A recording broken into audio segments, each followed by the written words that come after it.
નમસ્કાર મિત્રો, સ્વાગત છે તમારું આજના એક નવા વિડીયોની અંદર।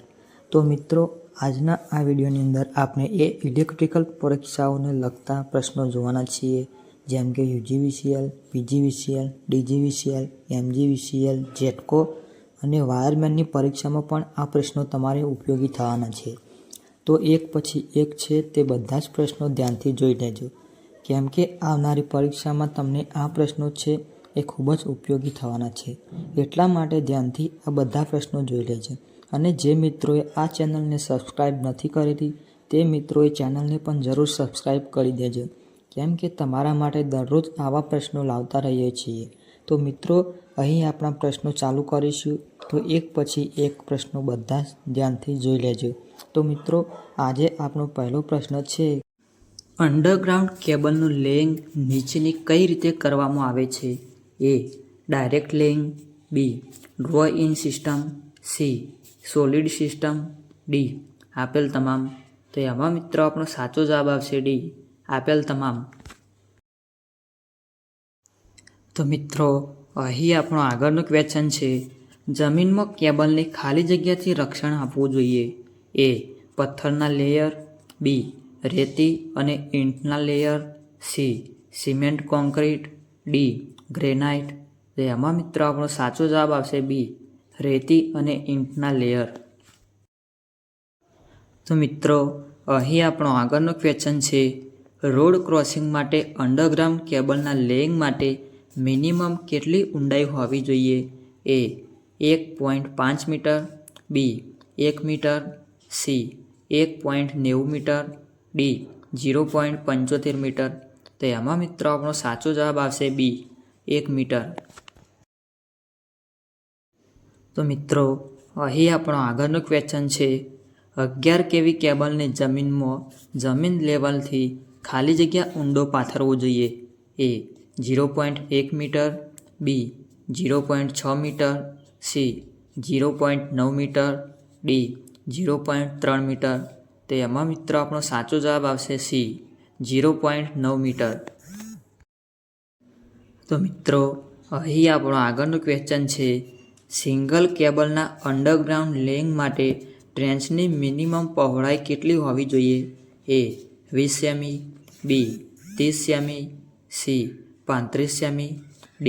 60 સેમી। તો એમાં મિત્રો આપણો સાચો જવાબ આવશે C. 35 સેમી। તો મિત્રો, અહીં આપણો આગળનો ક્વેશ્ચન છે, અંડરગ્રાઉન્ડ કેબલમાં નીચેના પૈકી કયા ફોલ્ટ થાય છે? A. Short circuit, B. Open circuit, C. Earth circuit, D. આપેલ તમામ। તો એમાં મિત્રો આપણો સાચો જવાબ આવશે D. આપેલ તમામ। તો મિત્રો, અહીં આપણો આગળનો ક્વેશ્ચન છે, જો પાવર કેબલ અને કોમ્યુનિકેશન કેબલને એકસાથે પેરેલલમાં પાથરવાના હોય તો ઇન્ટરફેસ અટકાવવા માટે બંને વચ્ચે મિનિમમ કેટલું અંતર રાખવું જોઈએ? A. 1 semi, B. 50 semi, C. 5 semi, D. 500 semi. તો એમાં મિત્રો આપણો સાચો જવાબ આવશે B. 50 સેમી। તો મિત્રો, અહીં આપણો આગળનો ક્વેશ્ચન છે, કેબલ જોઇન્ટિંગ માટે વપરાતી એપોક્સી રેઝિનને ખાલી જગ્યાની જરૂર પડતી નથી? A. Cooling, B. Heating, C. Mixing, D.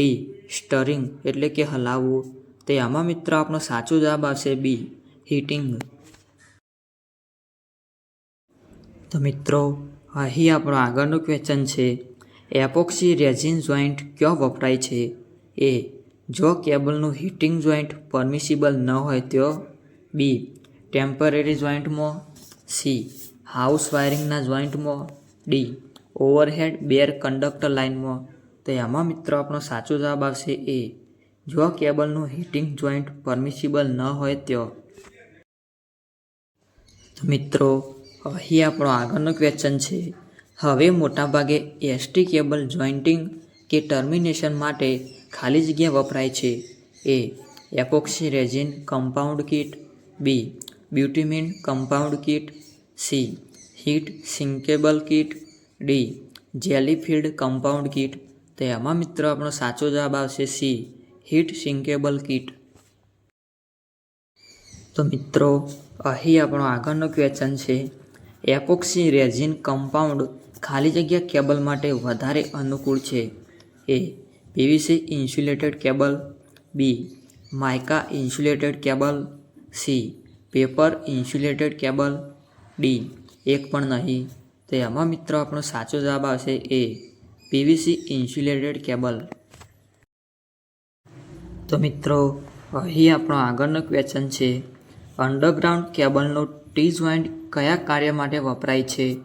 A termination માટે, બી અર્જન્ટ કનેક્શન માટે, સી કેબલની અક્ષીય લંબાઈ વધારવા માટે, ડી કેબલમાંથી ટેપિંગ લેવા. તો એમાં મિત્રો આપણો સાચો જવાબ આવશે ડી, કેબલમાંથી ટેપિંગ લેવા. તો મિત્રો અહીં આપણો આગળનો ક્વેશ્ચન છે, એસએલ કેબલ અને બેલ્ટેડ ટાઈ કેબલની રચનામાં ફરક હોય છે.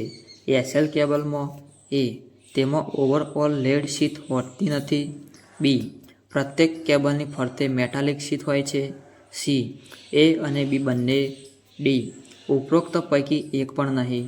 તો એમાં મિત્રો આપણો સાચો જવાબ આવશે સી, એ અને બી બંને. તો મિત્રો અહીં આપણો આગળનો ક્વેશ્ચન છે, ઓઇલ ફિલ્ડ કેબલ એક ખાસ પ્રકારનો અને હવે ખૂબ જ ઓછો વપરાતો કેબલ છે. તે કેટલા વોલ્ટેજ સુધી વપરાય છે? એ 66 કેવી, બી 66 કેવીથી 132 કેવી, સી 66 કેવીથી 230 કેવી, ડી ઉપરોક્ત પૈકી એક પણ નહીં.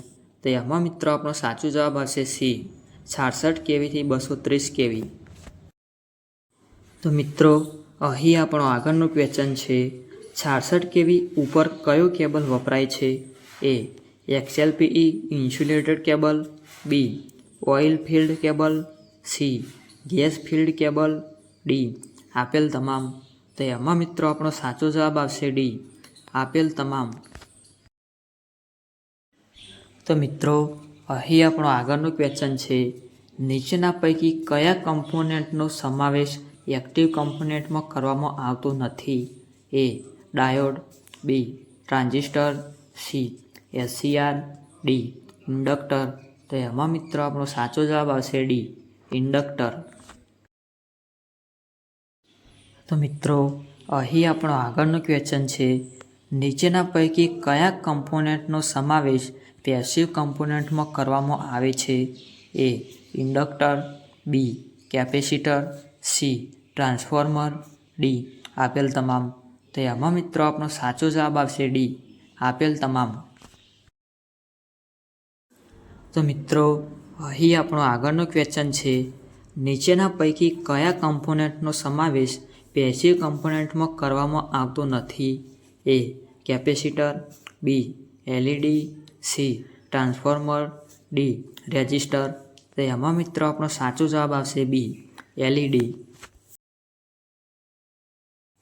તો મિત્રો અહીં આપણો આગળનો ક્વેશ્ચન છે, રેઝિસ્ટરનું મૂળ કાર્ય ખાલી જગ્યા છે. એ વોલ્ટેજ વધારવાનું, બી વીજ પ્રવાહને નિયંત્રિત કરવાનું, સી સર્કિટને રક્ષણ કરવાનું, ડી ગરમી ઉત્પન્ન કરવાનું. તો એમાં મિત્રો આપણો સાચો જવાબ આવશે બી, વીજ પ્રવાહને નિયંત્રિત કરવાનું. તો મિત્રો અહીં આપણો આગળનો ક્વેશ્ચન છે, રેઝિસ્ટર કયા મટીરિયલમાંથી બનાવવામાં આવે છે? A superconductor, B conductor, C semiconductor, D bad conductor. તો એમાં મિત્રો આપણો સાચો જવાબ આવશે ડી, બેડ કંડક્ટર. તો મિત્રો અહીં આપણો આગળનો ક્વેશ્ચન છે, કાર્બન રેઝિસ્ટર જોડેલ સર્કિટમાં તાપમાન વધારવામાં આવે તો તેના ઓહમિક વેલ્યુમાં શું ફરક પડે છે? એ રેઝિસ્ટન્સ વધશે, બી રેઝિસ્ટન્સમાં કોઈ ફરક નહીં પડે, સી રેઝિસ્ટન્સમાં ઘટાડો થશે, ડી ઉપરોક્ત પૈકી એક પણ નહીં. તો એમાં મિત્રો આપણો સાચો જવાબ આવશે સી, રેઝિસ્ટન્સમાં ઘટાડો થશે. તો મિત્રો અહીં આપણો આગળનો ક્વેશ્ચન છે, નીચેના પૈકી કયો રેઝિસ્ટન્સ ભૌતિક સાઇઝમાં મોટો હશે? A 1 M 1/2 watt, B 1 kilo ohm 1 watt, C 100 ohm 10 watt, D 10 ohm 50 watt. તો એમાં મિત્રો આપણો સાચો જવાબ આવશે ડી 10 ઓહમ 50 વોટ. તો મિત્રો અહીં આપણો આગળનો ક્વેશ્ચન છે, રૂમ ટેમ્પરેચર પર નીચેના પૈકી કયા રેઝિસ્ટરનું ઓહમિક મૂલ્ય સૌથી ઓછું હશે? એ 25 watt 250 volt, B 60 watt 250 volt, C 100 watt 10 volt, D 200 watt 250 volt. તો એમાં મિત્રો આપણો સાચો જવાબ આવશે સી 100 વોટ 10 વોલ્ટ. તો મિત્રો અહીં આપણો આગળનો ક્વેશ્ચન છે, જે રેઝિસ્ટર ઓપન થયેલ હોય તેને ઓહમ મીટરથી માપતા તેનું રીડિંગ ખાલી જગ્યા એ 0 હશે, બી ઇન્ફિનિટી હશે, સી ઉચ્ચ હશે, ડી નિમ્ન હશે. તો એમાં મિત્રો આપણો સાચો જવાબ આવશે બી ઇન્ફિનિટી હશે. તો મિત્રો અહીં આપણો આગળનો ક્વેશ્ચન છે, એક રેઝિસ્ટર પર 2K8 પ્રિન્ટ થયેલ છે. 2K8 એટલે એ 28 ઓહમ, બી 280 ohm, C 2.8 kilo ohm, D 28 kilo ohm. તો એમાં મિત્રો આપણો સાચો જવાબ આવશે સી 2.8 કિલો ઓહમ.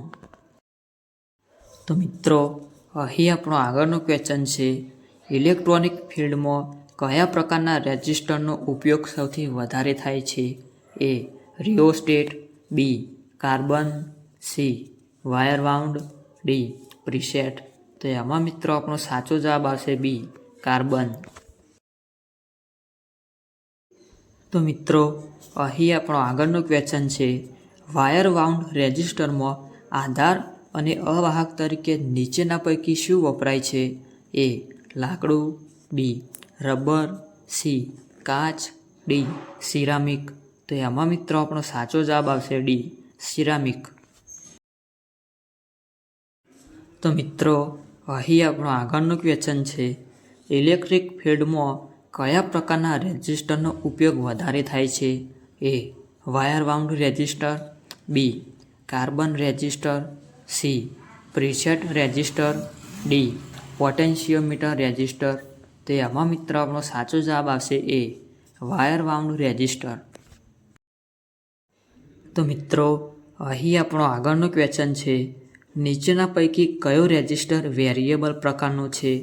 એ રિયોસ્ટેટ, બી પોટેન્શિયોમીટર, સી પ્રીસેટ, ડી આપેલ તમામ. તો એમાં મિત્રો આપણો સાચો જવાબ આવશે ડી આપેલ તમામ.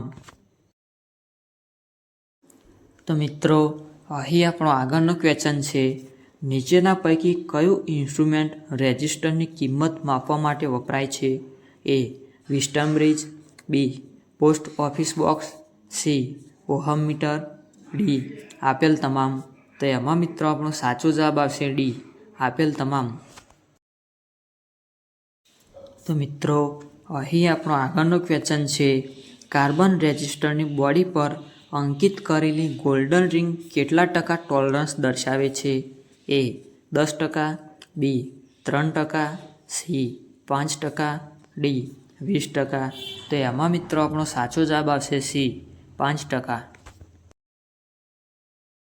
તો મિત્રો અહીં આપણો આગળનો ક્વેશ્ચન છે, કોપર કંડક્ટરની રેઝિસ્ટિવિટી કેટલી છે?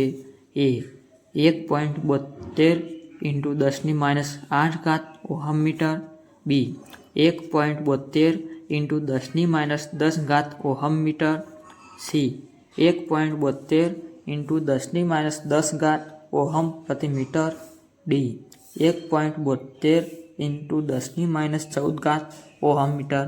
તો એમાં મિત્રો આપણો સાચો જવાબ આવશે એ 1.72 × 10⁻8 ઓહમ મીટર. તો મિત્રો અહીં આપણો આગળનો ક્વેશ્ચન છે, પદાર્થનો રેઝિસ્ટન્સ મુખ્ય કઈ બાબતો પર આધાર રાખે છે? એ કંડક્ટરની લંબાઈ, B cross sectional area, C તાપમાન, ડી આપેલ તમામ. તો એમાં મિત્રો આપણો સાચો જવાબ આવશે ડી આપેલ તમામ.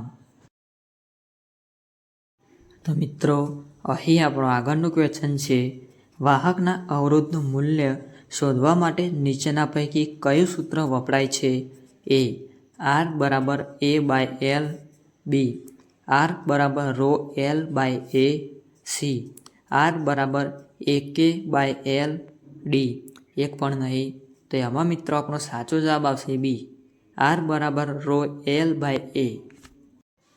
તો મિત્રો અહીં આપણા બધા જ ક્વેશ્ચન્સ પૂરા થાય છે. વિડીયો પસંદ આવે તો એક લાઇક જરૂરથી કરી દેજો અને જે મિત્રોએ હજુ સુધી ચેનલને સબસ્ક્રાઈબ નથી કરી તે મિત્રોએ પણ ચેનલને સબસ્ક્રાઈબ કરી દેજો, કેમ કે અમે તમારા માટે આ ચેનલની અંદર આવા વિડીયો લાવતા રહીએ છીએ. ધન્યવાદ.